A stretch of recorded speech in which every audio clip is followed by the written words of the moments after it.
Hello, everyone. Welcome to a thrilling new episode of Immigration Fridays.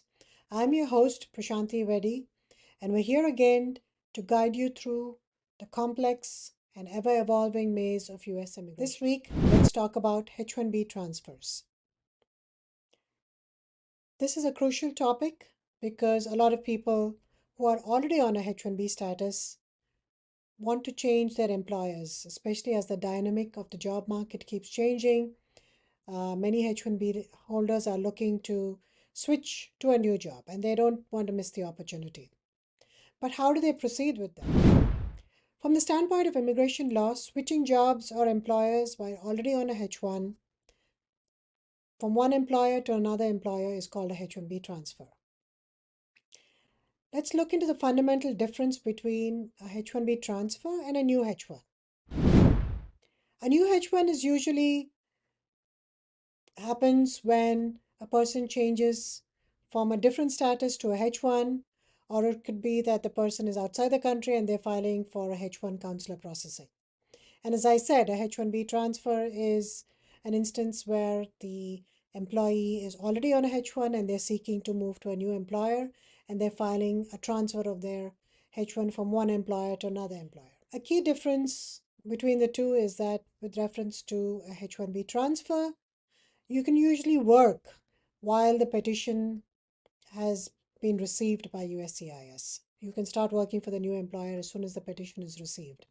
You cannot do that in a H-1B new filing or a change of status.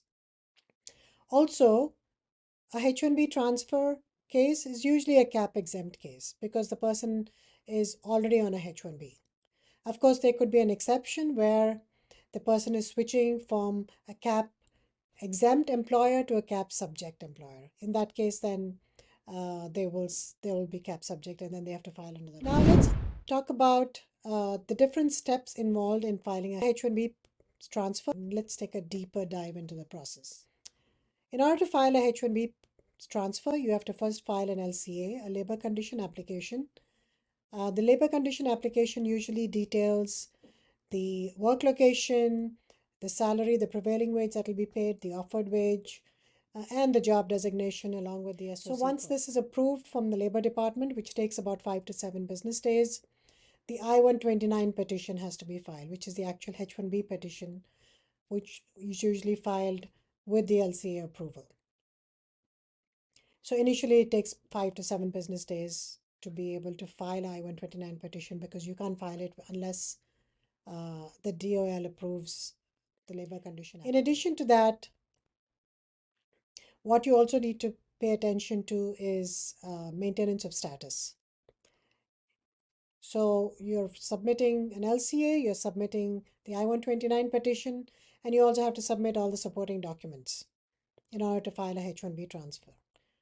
But as I said, the key for H-1B transfer is the fact that you have to show that the beneficiary maintained status during the previous H-1B term. And usually USCIS will send an RFE on maintenance of status.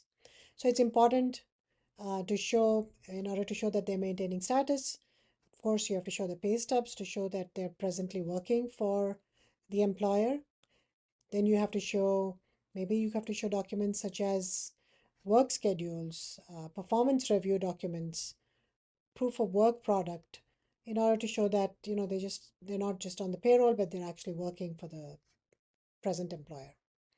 You also have to show I-797 approval notice to show that, and the I-94 to show that they're presently in status. So status documents are very important for a H-1B transfer case. Talking about documents, let's now go into list of documents that are usually submitted with a transfer.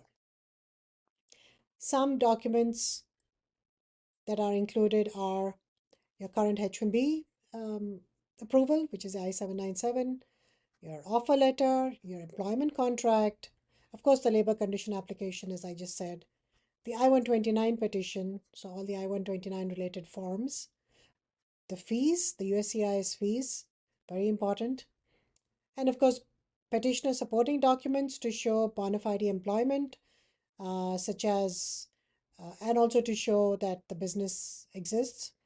So in order to show the business exists, you would submit business licenses, financial statements, tax returns, maybe website documents, or other marketing brochures. In order to show that sufficient work is available for the beneficiary, you'll have to show maybe POs, contracts. Again, you can show volume of business uh, by showing the financial statements.